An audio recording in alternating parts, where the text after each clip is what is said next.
Time now for your forewarned weather with Garrett James. Okay, Garrett, how are things looking out there for the rest of our weekend?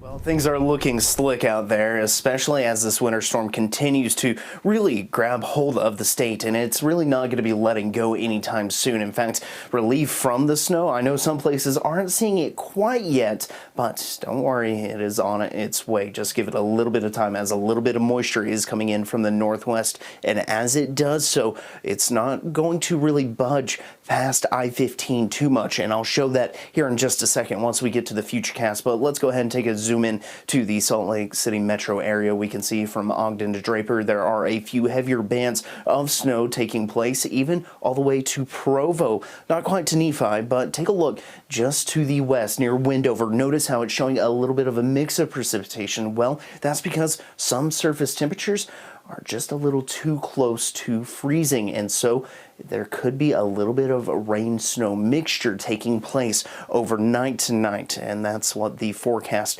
is calling for. Let's go ahead and take a look at the avalanche danger. We are seeing high danger. In fact, there are avalanche warnings taking place for all of the mountain ranges right now. However, Moab area is saying just moderate at the present time. Let's go ahead and take a look at the winter weather alerts. We can see winter storm warnings taking place, going to be lasting until Monday morning. Let's go ahead and take a look at the long-range futurecast. It shows that this precipitation, there is a little bit of a dry spot taking place in central Utah right now, but we will be looking at this continuing. And notice, like I talked about just a second ago, some of these places could see that rain-snow mixture, and the Futurecast is reflecting that very well right now, and it's showing that some temperatures could struggle to drop below freezing, but we will eventually get there, maybe closer to tomorrow morning around 6 o'clock. We can see that, but by tomorrow afternoon around lunchtime, we could switch back into that rain-snow mixture.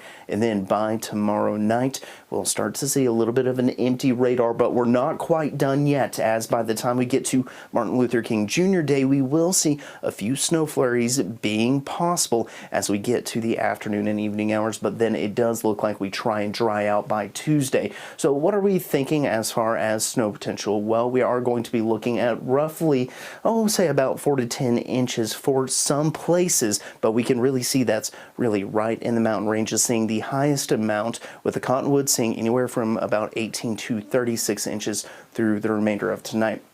However, outside of the alerts, Southern Valley's traced to 2 inches, St. George mainly rain. However, if overnight tonight we could see a little rain, try and transition to snow. If that were to happen, it would be a very trace amount. In fact, I wouldn't anticipate it stick much. Central Valley's 1 to 4 inches, Southern Mountains 4 to 10 inches. Let's go ahead and take a look at the upper level futurecast really quickly. We will be looking at high pressure trying to build in, and we can see that taking place Tuesday into Wednesday before another system heads our way. Lows tonight mainly in the 20s. Then highs tomorrow, a lot of temperatures trying to get above freezing. Let's go ahead and take a look at the Martin Luther King Jr. Day March forecast. We can see where the parade's going to be taking place, really the march, not the parade. We're going to be looking at 31 by 2, 34 by 3, 35 by 4 o'clock with a chance for snow.